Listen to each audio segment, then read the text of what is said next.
12-Sided Stories is for mature audiences and often deals with topics that may be difficult for some listeners. Discretion is advised. Welcome to Beyond the Outer, a Mothership actual play brought to you by 12-Sided Stories. Hello and welcome to Beyond the Outer, episode number 1. My name is Wes Otis. I am here with some wonderful players. Let us start with Michelle. Hello, I am Michelle, and I will be playing Candela, your local teamster. At least one of them. Hello, everyone. My name is Candace. My pronouns are they, she, and I will be playing the android Vaughn, they, them. Hello, I'm Janine. My pronouns are she, her. I will be playing Araya, teamster number 2 in the credits.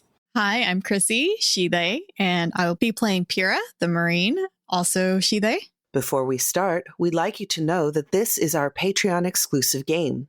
The first 2 episodes are being uploaded to the main podcast feed for your enjoyment. If you like what you hear, join the 12-Sided Stories Patreon today for more exclusive content. Welcome to the future. Humans have moved from their cradle on Earth into space. Earth is still there, still inhabited by the insanely rich, but it's not a point of destination for most people. Too expensive to live as an Earther. Instead, humanity has spread out across countless parsecs where they have found new places to live, both space stations and planets to inhabit. There are religious cults, pirates, scavengers, and something lurking deep, deep in space. Ships will jump out to new parsecs to look for new resources and never get heard from again. People come back with scars they're not willing to tell you how they got. Whispers of monsters, whispers of horrors, beyond any imagination. But humanity still goes, still pushes forward, away from their cradle. Not everyone can live on Earth, you see. There's just too many of us. And, like I said, this is the future. We're going to jump straight in. Right now, Vaughn the android is floating in space among the debris of their ship. Around them are their friends, or at least pieces of them. They can look at the husk that they were once on. It exploded suddenly, came out of hyperspace. The engines all went up at once. In your right hand, Vaughn, is a chip that your friend Katie gave you, an engineer on the ship. For some reason, Katie wasn't off-put by you. She didn't have any issue with you being an android or any problems and talked to you often. And as you float in space and you see Katie floating in separate directions, you reflect on that a bit. What does your character look like? In human terms, my character is about 5'8", so about the size of an average human. They have a very kind of smooth silicone face that looks humanoid. It looks like someone has, made a face, but there's seams kind of all throughout. And the skin itself doesn't look like real, like flesh. It looks like what a scientist's idea of flesh might look like. They have crystalline eyes that can flash different colors. There's LEDs in there. Their skin is like a bronze color that has kind of a hint of mica to it. So they have a very kind of shiny appearance to their person. And they wear a very plain kind of one-piece jumper.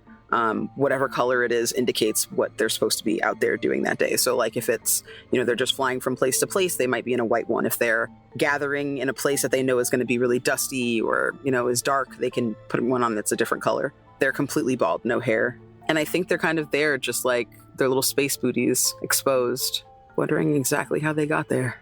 The only thing you remember, because androids don't have to do cryosleep, is doing your rounds on the ship and hearing an explosion somewhere in the engine compartment. And the next thing you knew, everything was being sucked out into space. The pod's broken. Let's see, tell me do you have mechanical repair or anything under that? I have computers, mathematics, archaeology, biology, linguistics. Those are the ones I got. Okay, you know what? Let's do mathematics. Okay. 32 So I think that's good, right? You want to roll low? Well, so computers would be hooked up to your intellect, I bet. Yeah, so then I add them. Then you add in, if you're trained, you get a plus 10. And then if it's a master, like if you have, it's a plus 15 and then a plus 20. So then, yeah, that's a 61.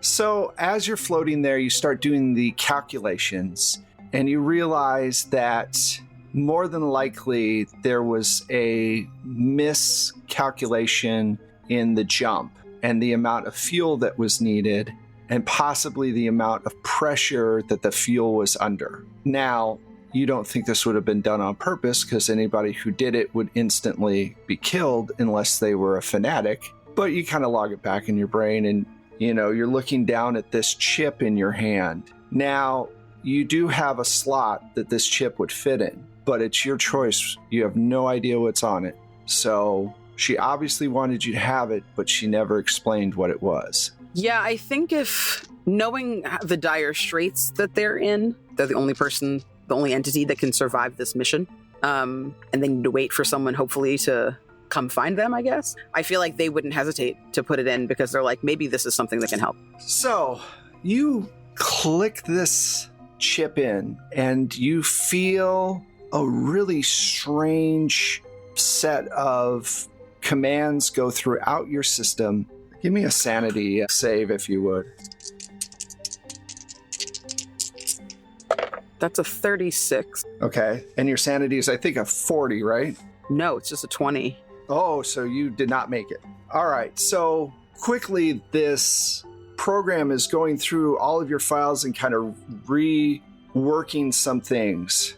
And the first thing you do is, let's see how many stress you take from this. You take 5 stress and you feel something you've never felt before. You feel scared and isolated. The chip is an emotion chip, and it is feeding into your main subroutine. You can take it out if you want. Oh, man. I think I do. I think I take it out. Okay. Because, to Vaughn, that compromises the mission. With emotions, they have hierarchies. Mm-hmm. Yep. You do remember Katie talking about how she wishes that you could feel, and that if you had the ability to interact with people in a more human way, then they wouldn't be as afraid of you or worried about what you're going to do. Yeah, I think Vaughn turns it over in their finger and kind of takes one last look at Katie and pockets it. All right, you pocket it. All right.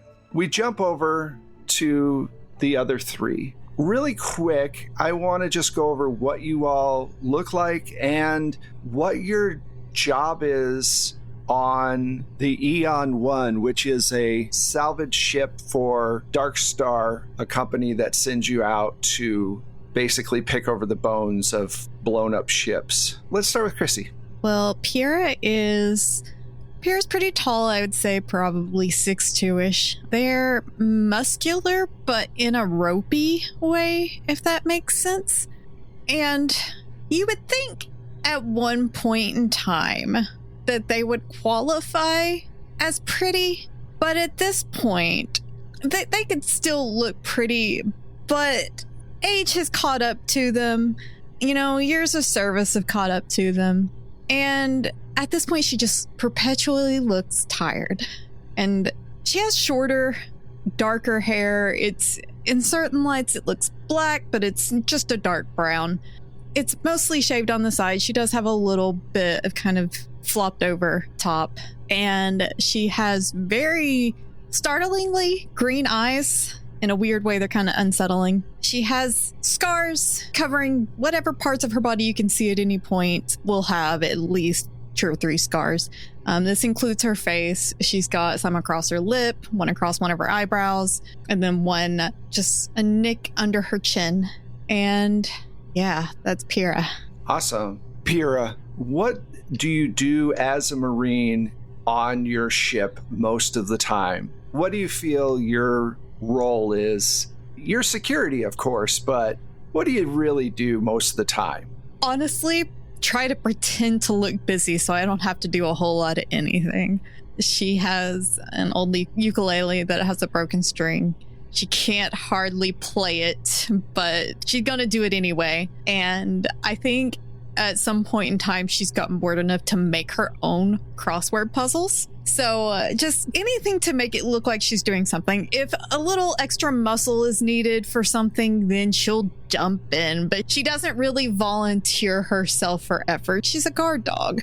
She's there for protection. Nice. Okay, that's awesome. So right now, where do you think that you're looking busy? Are you up on deck, or are you somewhere in the bowels of the ship smoking a cigar? Like, what do you think you're doing? Probably in the bowels of the ship. If she's gonna smoke, she goes up to the deck for that, just so it's not stinking up the ship. It smells bad enough down here. But she probably tries to hide in the bowels of the ship because she's less likely to be asked for help in that regard. That makes total sense. So right now you're in the bottom of the ship doing your thing. Janine, can you explain what your character looks like and what they would be doing at this moment in the ship? So Rhea is like kind of a short, stocky black woman. She's always got her hair usually pulled back in a hairnet just to kind of keep it out of the way. But whenever she lets it loose, it's like a high and tight bob with like skin is shaved underneath. This is a very extreme bob. When the hairnet comes off and the hair is flying, that's how you know it's break time. And she's probably enjoying a little bit of a break right now. Nothing major is going on, so just in her bunk, jamming out, waiting for the next, like, not mission or anything, but like, she's not trying to hang out with anybody. She had her breakfast, she had her coffee, she's done. She's minding her own business. That makes sense. Okay. Michelle, tell us what Candela is doing. And how close are you to your Teamster friend and to your Marine friend? Are you all close, or what's the feel? I think I've probably worked with Rhea before, and so I trust Rhea, and I know that I can count on her in a pinch. I don't know if I've worked with Pyrrha before. Maybe once. I don't know. But I think she's all right. I think she probably was around for at least one trip with y'all. Yeah. She's somebody I could sit and have a beer with, Where are you at right now, Candela? Where are you at? I am probably in I don't know if we have a recreation area or whatever. Oh, yeah. You have a recreation area. Playing cards with somebody, just passing the time because I'm off shift. I'm about like 5'4", little round. Okay, but most of it is muscle because I work hard. I've got short hair. You can tell that I've been doing this a long time, and I don't bemoan my lot in life, but it's nothing to write home about either. It's just one of those, okay, let's get the job done. Okay. So we're going to say that you're playing with the engineer. Her name is Zu. It's just ZU. She's in her late 20s, probably like 29, 28, black, about 5'8", medium build, and very, very intelligent, knows the ship frontwards and back. Everybody has comms in their ear because it's just the easiest way to talk to everybody, and she listens, and she goes, well, we have a job. We got a signal from one of our trackers that says that the ship came out of hyperspace and exploded. Now, there are rumors around Darkstar that the owners set up ships to explode in hyperspace, killing most of the passengers. The trackers go off. Eon 1 shows up, picks over the bones. It is not something that is known for sure, but it seems that you all are able to land on ships with a relatively good track record pretty quickly. She goes, anyway, you need to go up to cryo. We all have to get into cryo sleep. Damn, I was about to win too. You weren't. Let me have my dreams. Okay, I will. How long are we going to be in hyper? You're probably going to be in hyper for about 2 weeks. I've got some correspondence to send out. Be up in 10. Okay. Hey, before you put me down, I need a 5-letter word for fragrance. Stink. You know, I'll give it a shot. That's Zoo says, you know, you can pick those up when we're in dry dock, right? I mean, there are crossword puzzles. I think they even have apps that you can get for your communicator. Oh, yeah? You gonna give me a credit allowance for that? Carry on. That's what I thought. You all jump into hyperspace. Let's jump back over to Vaughn. 2 weeks have gone by, and you've just been floating slowly away from the spacecraft that you were on. And you're in the debris field, but it is scattered pretty far. Would you have shut down for a couple of weeks? What would you have done in this situation? Yeah, I imagine that, and knowing that I was like a decommissioned military model, I have training in how to kind of preserve my batteries. So I imagine I'd probably leave on like a pilot light that could like have my eyes kind of flash red, like an SOS. So if someone sees from far away, they can see kind of like that shimmer in the darkness. But otherwise would probably power down everything else just so I can stay as long as possible. I imagine the frequencies probably also stay open. Like that's like the heart of the android, is like trying to either relay and have them bounce back off of satellites that are nearby or ships that might be able to pass by and help. Okay. You have found a way to kind of keep yourself from using up too much energy, but to know if a ship jumps in near you. And sure enough, after a couple of weeks, you get the sound of radio waves hitting your receiver. And it basically does a hard boot of like, oh, there's somebody here. And you suddenly wake up. Now, because this is a small operation, the only people who are not out in the salvage area grabbing stuff, you all are in spacesuits. You're out there grabbing stuff and pulling it in, trying to get the most valuable stuff. You pull a lot on and then it gets sifted through later. The only three people that aren't out there are Captain Hall. And I'm going to go through what they each look like as I'm going down just to kind of give you an idea. Captain Hall is a 52-year-old woman. She's 5'6", slim, darker skin with long braided hair, and one red cyber eye. Okay. She lost her eye during a battle, and so she got it replaced. First Officer Tig is 38, non-binary, so they, them, olive skin, 5'9", short brown hair. This is their first mission as the first in command. So you all have noticed you're able to get away with more because they do not have the experience that others do. Okay. And finally is Dr. Inza, I-N-Z-A. He is male, 33, very pale skin, very skinny, and about 6'2", and he creeps you all the fuck out. He does not leave his laboratory very often, and he's always asking for samples. He doesn't care what those samples are. And he loves to buddy up to Pyrrha. So Pyrrha, he'll appear like a vampire out of nowhere and be like, have you killed anything lately? I could use your help in the lab. Man, it's been a real uninteresting few weeks. I'll let you know. But like, could you step back about 3 steps? I'm always a little afraid that you got a needle hidden on you just somewhere, and I like my blood where it is. I've lost enough, thank you. I would never do anything to you. You have so many scars. You're not the best subject. That's the word. They told me that my scars were gonna be sexy for the ladies, but I guess this is another secret perk that I was not aware of. Thank you. You're welcome. Vaughn, you look up, you see the ship appear out of hyperspace, and then you see them start to go through the debris field. And Candela, you see the red blinking lights of an android, and you know that your boss loves androids because they're good for certain tasks. They get stuff done that the rest of you are scared to do.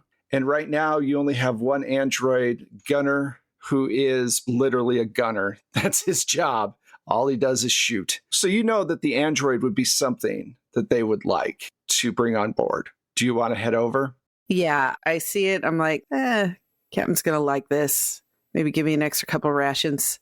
So I go, or maybe give me a bonus, right? So I go over towards Vaughn. Okay. You're making your way through the debris field, and you do notice as you're just about to get to Vaughn's leg, because, space is space, they're kind of floating in a certain way. And Candace, you can tell us what you do as you see them getting closer to you. But you then also notice what looks to be like a small stuffed animal. And it is just kind of floating there. But unlike everything else, you think that you see it kind of turn towards you a little bit as you're going by. And I just kind of shake my head and go, oh, I'm probably still feeling the effects of hypersleep. Okay. Vaughn, what are you going to do as this space-suited person gets close to you? As this person approaches, I take a very relaxed position. I think before I was probably just like standing, like whatever body position I was in when this all exploded. I imagine I was probably still in that. But I think when Vaughn sees someone approach, there's kind of a relaxation as much as a machine can relax. Arms kind of slightly bent, loosey-goosey, so that they look more at ease. Face in a neutral to pleasant look. Nothing that's going to be too creepy where you're like finding this like terrible tragedy and this creature is smiling at you. It's welcoming. Like it's a warm look without smiling. And I think the moment that you approach, the kind of like white light sort of dies down and it kind of flips to like a golden hue, like an amber kind of hue. The closer you get to Vaughn, their face is both kind of handsome and beautiful. They have kind of like fuller cheeks, a broad, flat nose, kind of flatter nose, very kind of black looking features, full lips. And if you look at it for a while, like it almost feels like it's looking back at you. Like it is looking back at you, but it feels more like looking at you. All right, cool. Candela, tell me what you do. I'm within reach of their leg. Yeah, you have a big tether that goes all the way back to the main ship. You're on basically like a winch that you can control remotely. So as you're grabbing stuff, you just, because, it's space, you pull stuff into the cargo bay, and then they secure it. And once they re-establish gravity in that particular area, everything suddenly becomes really heavy and it kind of settles. So stacking stuff is dangerous. Like you have to really Tetris it to make sure no one gets hurt. I'm assuming I have a little speaker or something. Yeah. Oh, yeah. Okay. Yeah. I go, hey, you want to get inside a ship instead of hanging out here? Hello, Variable Android Unit GH2. Yes, I would like to seek shelter aboard your ship. All right. So, just take my hand. Thank you. They kind of pivot forward, but it's super awkward. Like they like tuck their knees up to their chest and kind of bend backwards at the waist so that they're prone, so that they kind of change direction in the air. But it's all just lower body. Like they're just kind of looking at you. And then when they're finally back in that position, they just kind of move forward towards you, holding out like one arm. And Candela's just kind of like trying to figure out when to grab the hand because it's this awkward little ballet going on. Yeah, they have like little thrusters, I imagine, to like meet you halfway. Yeah. Little spouts of like air. So I grab their hand. So you grab their hand and you start the winch back. They drop you off into the main cargo hold, and it's several hours of work ahead. Down in the bottom is Gunnar when you get put on the ship. And Gunnar looks at you, walks over. How long have you been there? In the debris. Yes. Everything ended Their eyes flash like a bluish color back and forth in tone. approximately 2 weeks ago. Between 2 weeks, 2 months, 2 years. Damage. They will clear your circuits and your memory and fix your damage, but you won't remember. There's already seemingly a lot I don't remember. I remember Christy, Katie. I remember hyperspace, powering down, and you. And they point at Candela. Gunnar turns towards Candela and he goes, should I erase? Reboot? We might want to ask the captain if she wants any information first. Okay. So Gunnar turns back to you, Vaughn, and says, we will see the captain now. All right, protocol. All right. The rest of you are out in this debris field looking around. and you're noticing that there seems to be a lot of, it's hard to call it contraband because everybody's packing, everybody does a certain amount of drugs because of the situation that we all live in space. But there seems to be a lot of illegal substances in crates. So this was definitely a ship that was selling stuff on the black market. A lot of the independent stations have strict laws against certain things. And of course, those certain things can be sold for a lot of money. And I'm going to say that Pyrrha and Rhea are out there looking at all this stuff. Do you all skim off the top ever? So Rhea kind of passes a glance over at Pyrrha and gives a little wink and starts. Obviously, this stuff will be all taken back, but definitely picking up a few of her favorite things, you know? The boss makes $1, I make a dime. Da, da, da, da, da. I'm a guard dog, not a watchdog. You don't gotta worry about me. And some for my friend. Da, da, da, da, da. There are no issues loading up the rest of the cargo. It goes pretty easily. You spend, like I say, several hours, maybe even a couple of days at the site. During this time, I'm going to ask real quick, Vaughn, the captain's definitely going to want to wipe your memory, but I'm going to leave it up to you on whether or not you're going to submit to that or not. It's your call. I think that they'll allow it, but with the understanding that their memory is what they can actively remember at this moment. And there are pieces of them that they haven't been able to work through. So I feel like it makes sense for them to submit to the wipe. They're not precious about it. Everybody is dead. But at the same time, there's things that currently powering back up they might not have access to. So I feel like that, and then the memory of Katie, they would keep because Katie gave them their name. I mean, their name is really just written on the side of them. The 2 looks like an N, but that's what she called them. So I think they'd hold on to that moment. So you back those up to grab them later. Okay. Yeah. Anything that I can't actively recall, I back up. Everything else, I'm just whatever, delete it. Okay. It's protocol. So yeah, they wipe your memory and you reinstall those particular algorithms that tell you about Katie. All of you get back in the ship and you jump back to the Darkstar salvage yard or station.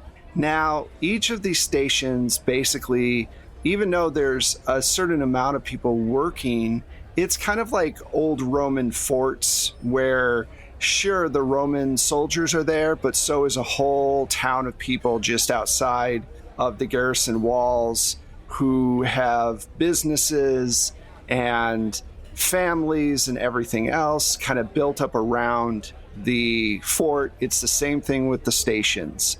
Yes, a lot of people work for Darkstar, but a lot of them are just regular people, making their money and doing jobs. It is a large station. It is pretty huge. Now, the guy who owns Darkstar is Lars Smoked. And Lars is 6 foot tall, heavy set, bald. He always has a cigarette in his mouth and usually 3 or 4 sex workers nearby. He owns the entire facility, so he's able to afford a lot. I put that he lives a life of sex, drugs, and neon jazz. So that kind of kicked in my brain of just this, cyberpunky kind of dude running a huge station. He always has on some kind of armor, some kind of suit, and he's always with usually 1 or 2 Marines. Pyrrha, you have probably done some bodyguard work for him at one point or another, so that probably happened. Now, while you guys are in port, you're kind of just, let's say, in the mess hall, and I'm going to say, Vaughn, you're there as well. Now, there were a lot of things that you were able to kind of skim off of. I mean, you've got this new android sitting there. What do you think you would talk about? And do you trust androids? Hell, Candela, you always get the good pulls. Well, just lucky, I guess. And I wink. What'd you get for this one? I may have gotten some extra credits floating my way. I'm clearly making a point to talk about them like they're not right there. I was just like, hopefully it'll be useful. Gunners. Ugh. A gunner's a gunner. That's what it's designed for. Yeah, how often do we get ourselves into scrapes where it's actually useful? It's been a while. I don't know, with all these ships exploding. Yeah, I have some thoughts about that. Might need a gunner. I don't know if we need gunners or if we need to find new work. The people whose ships keep blowing up need to find new work, if you know what I mean. Yeah, I don't know. It just makes me nervous. Anybody's ship could be next, you know what I mean?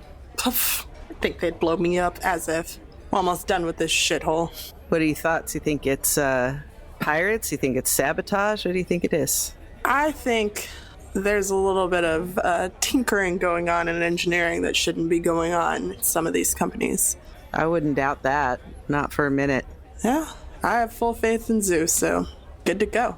Yeah, Zoo's all right.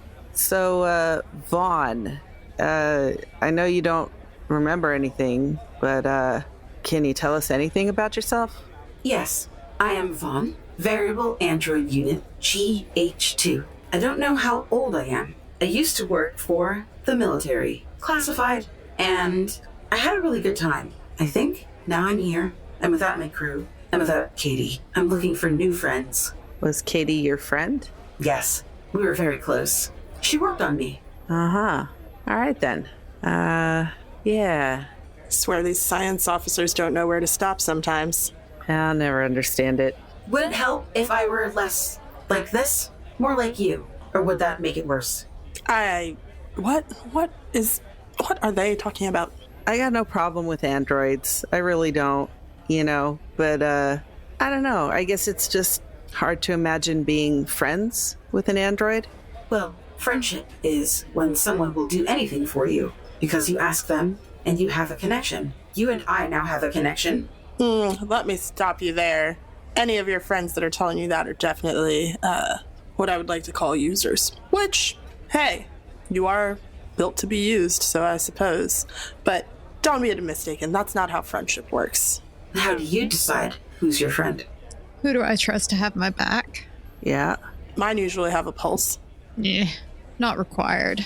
I have a recording that simulates a pulse, if it makes you more comfortable. Absolutely not. I know a lot of women who are best friends with things that run on batteries. Oh, I do have programs for that. Fascinating. And you were with the military? Yes, the next place that I was. I can't remember. They were experimenting with things to make me become more lifelike and more useful to the average human, rather than just the military. Interesting. Re-entry program.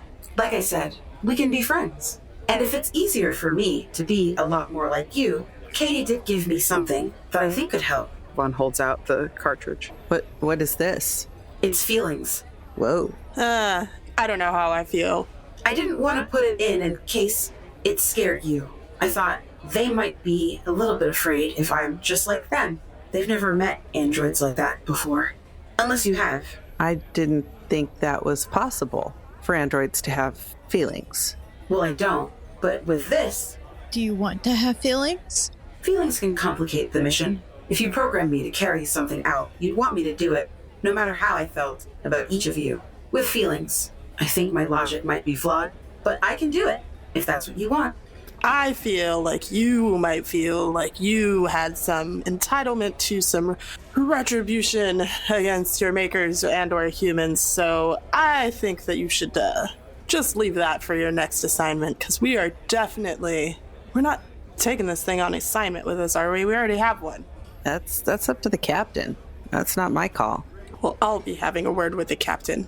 I am good with gathering. And right then, over the intercom, you hear Eon 1 crew to Lars's office. Well, I pick up my stuff and take my dishes to wherever they're assigned. I'm assuming some kind of bus tray, and see y'all there. You can show Vaughn the way. So, Vaughn, these battery-operated enhancements that you mentioned, you just hear her voice trailing off.